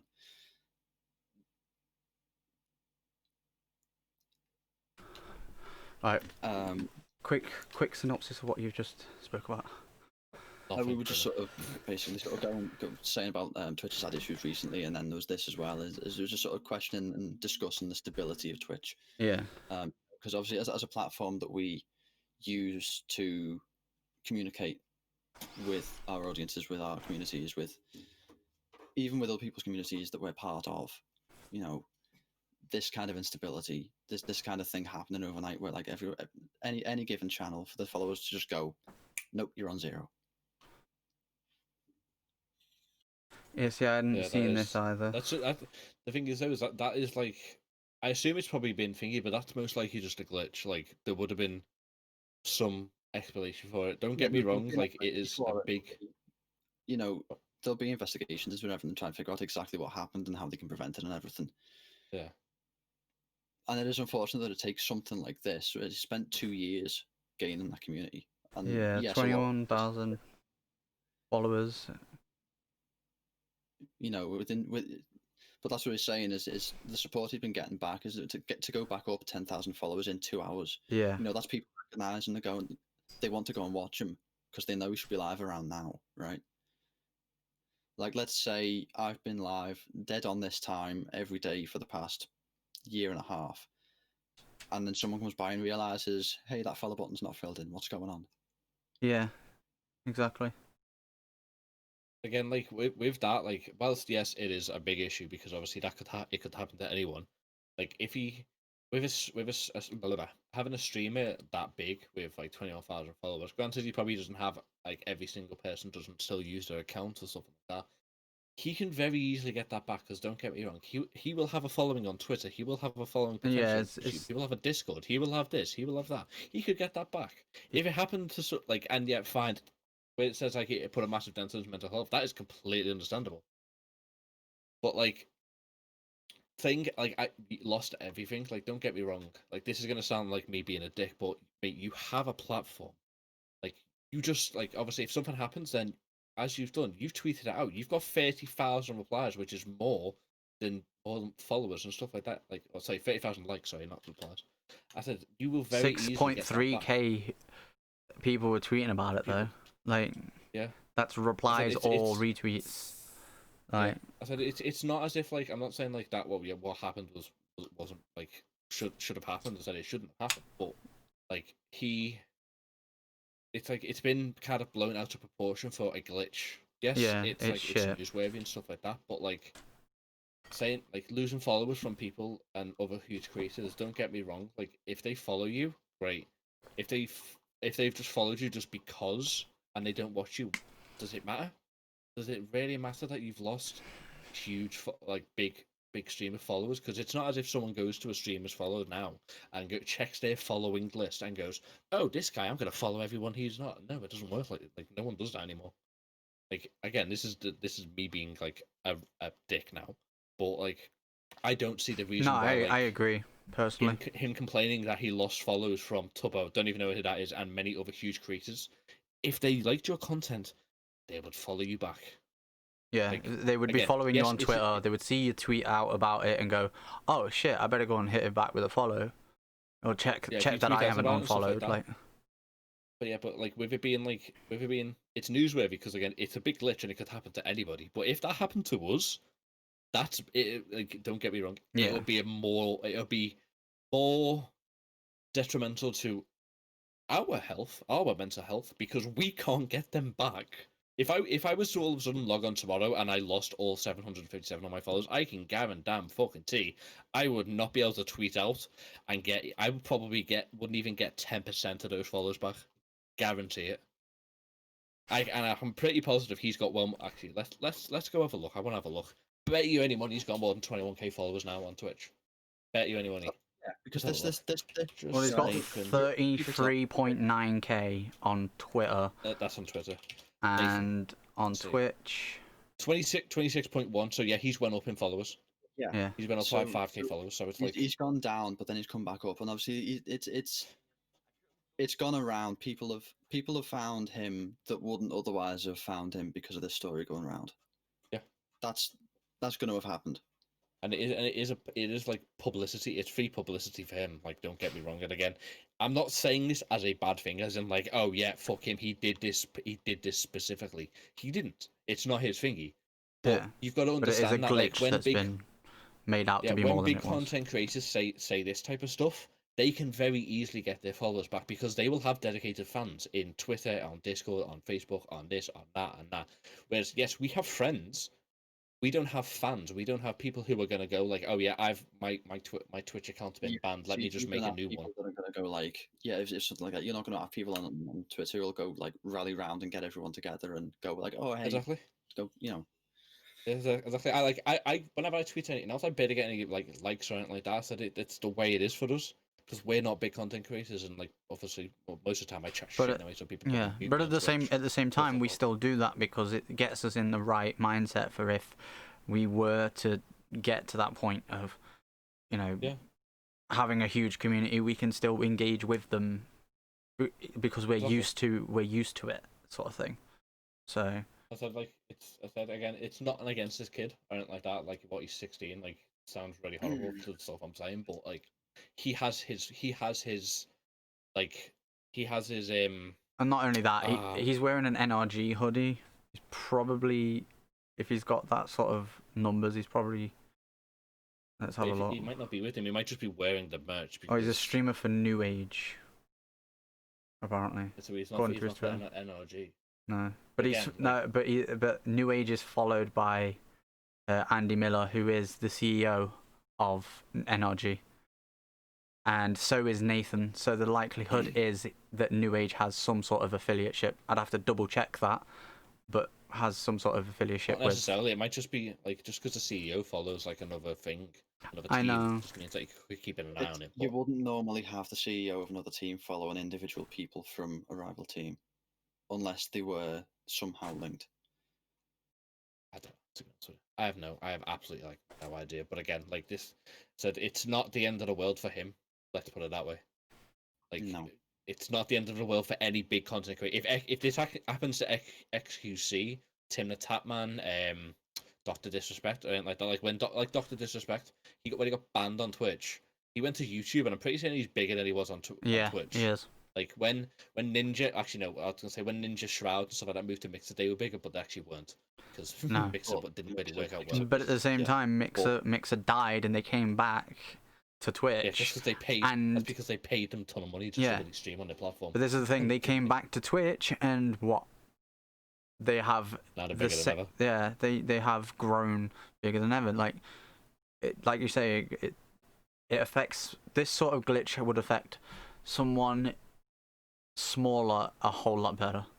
A whole lot worse even. Not a whole lot better, a whole lot worse. Yeah. Because again, even I'm not saying like just for us for like 700. If it was someone with like 1,000, 2,000, so like if it was Katie Cat, Yeah, happened to Katie Cat, like or Anubis or something like that. Like yes, they would get they would get followers back, but they would not like Anubis would not gain those what 1,600 followers he's gained from like he gained last year. there you go. He would not gain. Katie has 13.7k followers on Twitter. Yeah, I'm on about Twitch though. Like, Yeah, I and don't know how many followers that's she's got what on Twitch. I'm She's got, going like, to I'm going to a Twitch now. 11.6k. Yeah, like if that went and she came back, like she wouldn't get 11.6k back. She would get a lot of them back. Don't get me wrong, Mm. but she wouldn't get the 11.6k because she's not big enough for that to be like holy fucking shit. Again, the same with Anubis. Anubis, like I said in the last year, he did his like Twitter, Twitch like tweet out thing. In the past year, I think he gained 1,600 followers, something like that. Like he Yeah. wouldn't gain them back. He would like he's got 5k on Twitch, Twitter. Sorry, as you see, I think he's got 2k on Twitch. 5.7k on Twitter and on Twitter. Twitch 5.4. Oh wow, he's got a hell of a lot more than I anticipated. But yeah, I don't think he'd get all them back. And again, that's not against him. No, But he's a that's the fact that fucking people, like- dude. Like, But like it's- people don't like if they're not watching your content anymore, like they're not gonna give a shit. yeah, And again, a lot of those followers like the past like year has been because of that G Fuel competition, which again boosted him a lot, which is great. But people probably aren't gonna refollow him because like you know what I mean. It's just not the way it is. It's Where the- it's yeah, again, it's the he's had nature his of the- dedicated fans. So Chess. but yeah, on Yes, to piece of chess on Twitch. Right. Last thing I wanted to talk about with regards to like of all the goings on with Twitch and everything is that recently chess has had a well, I've listed it as sort of like a resurgence, but it's sort of grown a bit more on Twitch, and you could sort of attribute it to a few things. Obviously, there's like the Netflix series. Queen's Gambit. I'm sorry, 1 minute. Crossover tournament with popular Minecraft streamers like Pokimane. Pokimane's a Minecraft streamer? Apparently. But continue, Kit. I just had to. I was like, I'm sure she's Yeah. not, but okay. You can see the difference here is there's just over 3,000 concurrent viewers on 24 channels January last year, and then this month it was 24,000 on 132 channels. Like there are more people streaming it, there are more people watching it, Mm. and it's not just like oh yeah, it's gone from 24 channels to like 30 or whatever. There've Well, been this is the a thing. couple more people decided. It's had quite the growth. Look at the peak. Peaking at 29k 820 Yeah. with the stats that you're on about from last year. This year, 161k 968 on the 16th of January. Like, jeez. That's attributed to some big streamers because I think over the past couple of days anyway, I've seen people like Code Miko and stuff like that. They've been doing stuff to do with chess again, and like obviously their viewership has been pretty big because of how Yeah. unique Code Miko is, which is again something that I was like if we're going to talk about Twitch at all and stuff like that, that's obviously something I'll bring up. But it's just people who have got the niche, and they've got the people who are looking for that, who are watching them. And obviously, the more people the higher the numbers are, the more people who will be drawn to those numbers and think, okay, well, I can get a little slice of that.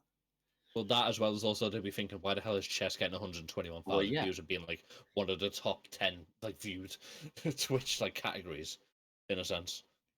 But yeah, so you've got a lot of because there are a lot, and I mean, it's not normally drawn to, because anyone who is interested in it and watches it, and then anyone who isn't just sort of like drawn to it on a whim or whatever. It's not easy to just sort of like spot out the corner. Like if you go on Twitch and just scroll through the categories and go, oh, that game looks interesting, let's watch it for a bit. You don't really sort of get that thing for board games and stuff, like such as chess. But like you said, Queen's Gambit is.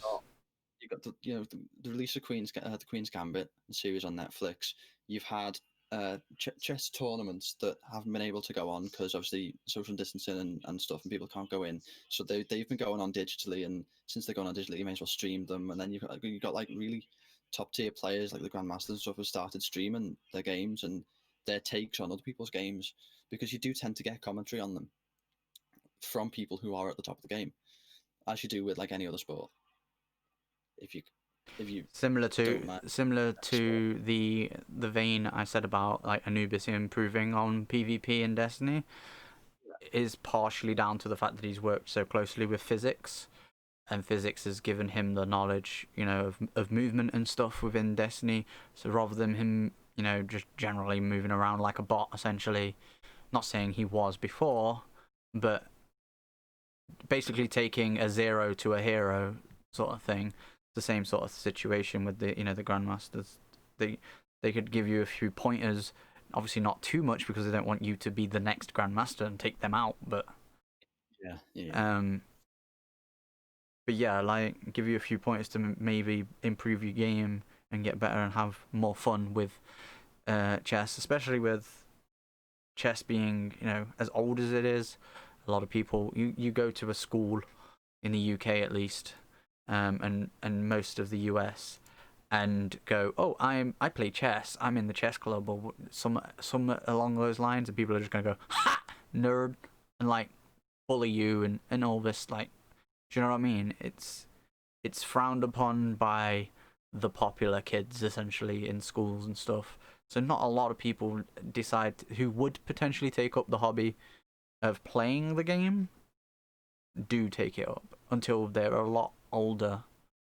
I was quite fortunate when it comes to chess that my mum enjoyed playing it, so I basically got a new chessboard every year for Christmas, amongst other things. I used to really enjoy playing chess, but I didn't have a lot of people to play with against. See, I was only ever playing against my mum, or my dad, like whenever I went to his. But yeah, it was basically once you'd play, you'd get your ass handed to you. You'd keep playing, get better. There's more strategy you picked up, the better you got, and then the relief you got when you finally beat that parent or that mentor in the game is very, very, like, it's a very adrenaline fueled moment. You know what I mean? So I'm glad more people get to have that sort of moment, if you will. And with that mostly covered, Fiend, I guess it's time to round off and sort of ask you maybe a little bit of your thoughts on how today's gone. But would you like to be on again? Is there anyone you'd like to be on with? Anyone you'd like to see us talk to? Nah, fuck that out. Any extra things you want to bring up on Twitch as well? Because you did say there was like people like Code Miko you wanted to pick up. Like just quickly fire them off. Like I said, it's just mostly like that. Obviously, with bringing like obviously I like only basically came back to Destiny, so I said like most of this TWAB stuff to me, I don't. It's not a massive like thing that I pay too much interest in because again, I'm not a massive Destiny fan, so I said like my input isn't as great as obviously both of you or anyone else who like who predominantly like plays Destiny. But I said obviously I have like some knowledge, so I said that's why obviously I'm here, and as well as obviously to like just talk about other stuff. But again, I would like to be. I would don't mind being on again. Like, don't get me wrong. I said it's just we'd have to. I'd like to go for like because There's more going on in Twitch because that's sort of more your side of things.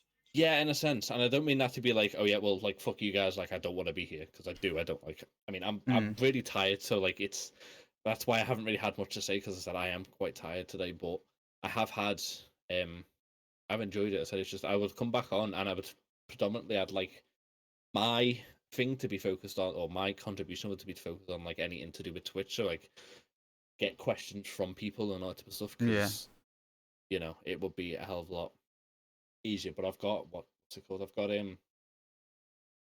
said it is just like depending on what people want to know. Like because again, you two both are relatively new streamers in obviously in comparison to me.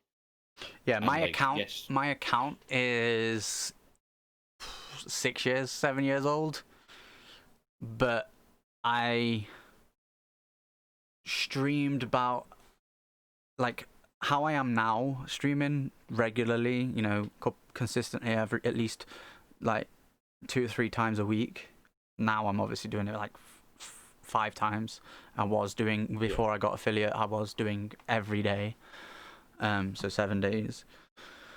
I did do around Division 1 releasing, because that's when I first like got all my mic and everything set up. It's when I was working a normal job and I had the income to spend on my peripherals and shit, you know, mic, headsets, computers and whatever. But then my computer crapped out on me. I started streaming a bit from my Xbox and just like turning them into videos, and then I moved in with my fiance and I've been here now for like 4 years, and it was a case of like I didn't have the space. Then I started streaming just straight from my Xbox. Then I bought the PC from my cousin, which obviously led to me to actually be able to have OBS and a setup and a, you know, proper thing going. Then obviously I got this PC that I'm now gaming on from Ufiend, which I still to this day fucking appreciate. Which now has allowed me to broaden my horizons. Like, yeah. Well, with you saying like obviously you're streaming on you did stream on like Xbox and stuff like that. Like one of the things that people don't realize, you don't need a beast PC. Exactly. You have like Xbox and PlayStation, they have a thing called like built into it so you can stream straight to Twitch. Yes, the quality isn't going to be perfect, but why would you start by buying, building, and like having a absolutely amazing setup to stream to one person? Like don't get me wrong, there's no point for that. Like there really isn't a point in you sitting there and being like, hey, let me spend like $4,000 on this setup to stream, and like to begin with anyway, no one's going to watch because again, you are a new streamer. yeah, and because you are a new streamer, you've not hit the benchmarks for affiliate. Like, not that we're making, you know, thousands every month, like, but you're not making any money back towards your, you know, $4,000 as you gave the example PC. Yeah. Like, I mean, if I can sort of chip in here a little bit, is to the point where like I've been affiliate 4 months. Is it nearly 4 months? Three nearly 4 months, yeah. right? I've not had a penny yet. Well, there you go. And I'm what? You know, I'm on my 6th month now. Yeah. Because Karma came in and Legion or Ronin, sorry, came in with their 6 months the other day, and I was like, wait, has it really been 6 months? Fucking jeez. But I've had one payout, which got me my Tartarus, which came on Christmas Eve. Like, so that gives you an idea. It was a month ago when I had my payout. Like, yeah. whenever you do Twitch, I'm not. like I'm not complaining. I'm here for the entertainment thing. We're all here on this podcast to help other people, you know, sort of begin as well and discuss key things with regards to a game that we all have varying levels of expertise in, being Destiny, and then the fact that we all stream on Twitch. In a similar vein to having Sev on last week, I wanted him on because he grew exponentially quick and became an affiliate relatively quick. Same with, I think, Ronin. Same with a couple of my other friends that have got affiliate, Shep and Stanners to name two. They've both grown quite well as well and hit affiliate quite quickly. At the same time, I wanted somebody like Fiend, who's been on the platform for a long time, to come in and essentially go, okay, last week we had Sev that basically goes, yeah, you doing it right and getting the people who are going to support you and all this and the other, you can progress incredibly quickly, you can hit milestones incredibly quickly, you can have a great time and give that little bit of hope to the new people that are just starting out. But at the same time, I wanted to establish expectations in a sense of Fiend is, been here on the platform, as he said, for what, 6-7 years, and he can turn around and go, and he can turn around and go, don't expect that to happen, but it's a possibility. You know what I mean?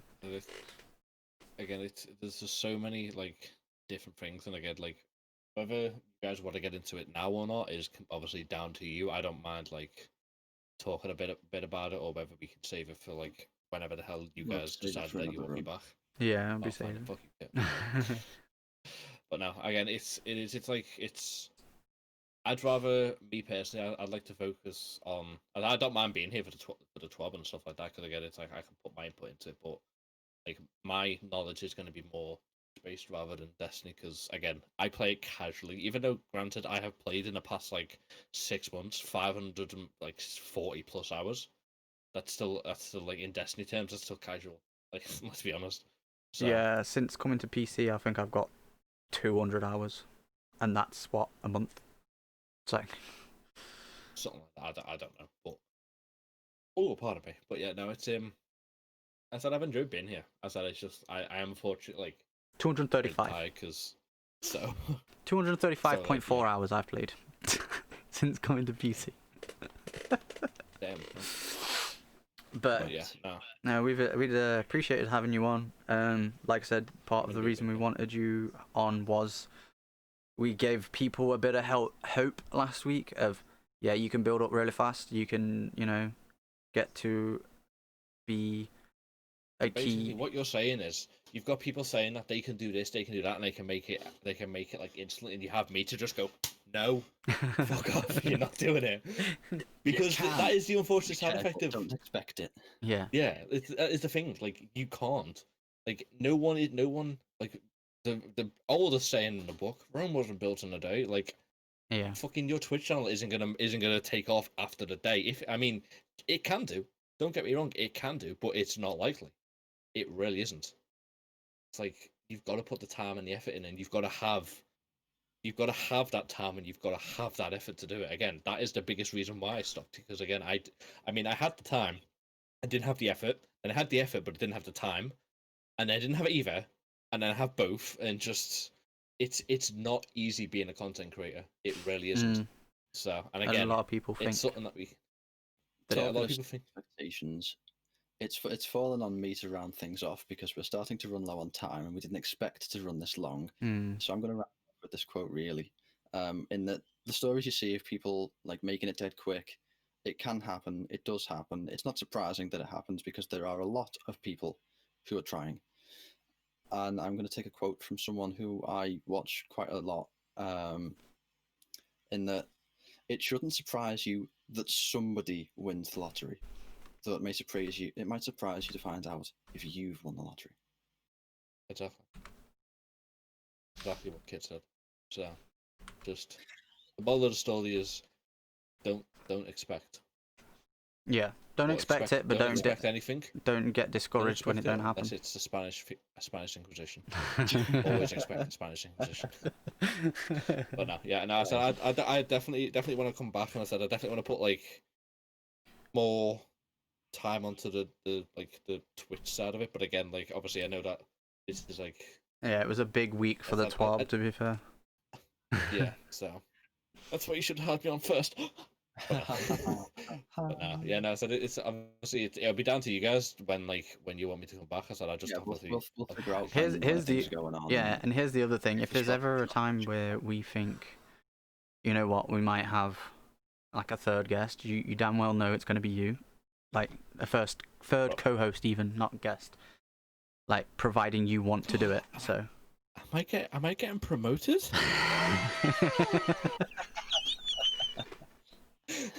I think we'll leave our audience on that and time to wrap up. What do you think? Yeah, I agree. So that's a good thought. Fiend, if you want to give a quick like spiel of where people can find you on Twitch, Twitter, Instagram, wherever you want to plug, go ahead. I know you plugged your Twitch earlier, but go ahead. Well, see, if you go into the chat, you type !sneak. No, I'm joking. No, if I said for anyone who's like, obviously, my name is on screen. My name is in chat. Like, it's just Define_. You can find me that on like pretty much every platform. But for anybody who's here live now, on, like, literally on every platform. So Twitch, Twitter, Instagram, Facebook. I probably have other social medias which have died because like they're just not worth it anymore. But yeah, you guys can find me there. I said I try and stream Monday to Friday. Again, it is dependent on my mental health. I do also have a husky, which is a very main feature of the channel. So if you like huskies, then I definitely recommend it because she appears on it quite often, and also she's just fucking cute. So I can attest. But yeah, yeah. I said like mostly my Twitter is just like me shit posting just literal random crap. Facebook and Twitter, and Facebook and Instagram even, are basically me just like posting about my stream. So, one thing I will say about Twitter, it was quite interesting to be following you during the E3 thing because of the fact that you have QA tester experience, like. Oh yeah. And you looking at games. I'm an QA tester as well. You're looking at games and going, okay, this is going to be good if they can, do it right. This is going to be shit if they do it wrong. Like, it was quite interesting to be following you at that point. So, but yeah, anybody who's here live, I've put !Fiend in the chat. That gives a little bit of a command about Fiend from the chat's perspective, mainly me and Kit. And then he's got his link. I am 3 followers away from 760, so There you go. But he's got his link there at the bottom as well. So if you want to go and click on that, go and do that. Anybody who's watching on YouTube, the link will be in the description. So go and hit him with a follow. As he said, he's close to a milestone. So anything else? Or are we going to end? Are we going to read? Nope. Let's see who there is to read. Fiend, what have you got? Please keep it short. Ideally under a minute. No, I haven't got anything else to be fair. So it's just I said when I come back, I said I think what we need to do is just get a bunch of questions from people who might like be new and all that type of crap. Yeah. Because obviously, again, there's a lot because there is going to be a lot of people who are trying to push for the affiliate, and they might be like going, oh, I'm going to try and do this, I'm going to try to do that, and we need to keep like kind of like they need to hone their craft in a sense and not just be like here, there, and everywhere because that doesn't work. But yeah, again, we can do that for like whenever the next time like these two go, oh, can you join my podcast, please? So, we'll figure it out. But yeah, no, I have no idea. Like, I don't know. If there is no objections, by the way, I want to raid Witty. Objection. Cool. I mean, obviously it's. We're raiding. I was gonna say, I mean, it's my channel that we're hosting this on, so ultimately it's my decision. But at the same time, I'd like to have your two's input. So. Yeah, I have no idea to raid, so go for it. I don't really care. Yeah, no. I actually need to follow Witty. I'm not following him yet, so you're a bad streamer, bad friend. Yeah. He'll enjoy that. But yeah, if anybody's enjoyed the podcast, remember, if you're watching this on YouTube, to go and hit all of the links in the description to follow any of us. myself, Kit, and Fiend.